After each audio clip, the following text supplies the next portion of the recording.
À mon sens, le pape inspire une nouvelle vision de l'économie sur trois plans importants. Le premier plan, c'est que Laudato Si encastre l'économie dans la biosphère et dans l'écologie, puisque le premier chapitre est un chapitre qui porte sur la science de l'environnement.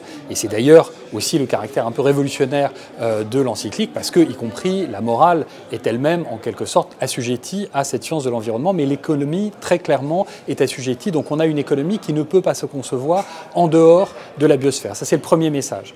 Le deuxième message, c'est que dans l'encyclique, on a des références nombreuses aux courants alternatifs de l'économie, notamment l'économie civile et l'économie écologique, et qu'on voit que le pape a travaillé ces courants et s'est entretenu avec des représentants de ces courants pour faire en sorte d'avoir une vision complètement, en un sens, moderne de l'économie, c'est-à-dire d'une économie qui pense la question des inégalités et qui pense la question des crises écologiques. Et puis la troisième raison, la troisième inspiration, c'est effectivement la social-écologie, c'est-à-dire la manière dont l'économie, les rapports entre l'économie et l'écologie sont médiatisés par la question des inégalités et la manière dont les crises écologiques sont perçues comme des questions sociales, avec cette idée qu'il n'y a pas deux crises séparées, une environnementale et une sociale, mais une seule crise. Et effectivement, ça, c'est véritablement la grande approche, le grand éclairage qui est donné par l'approche de la social-écologie.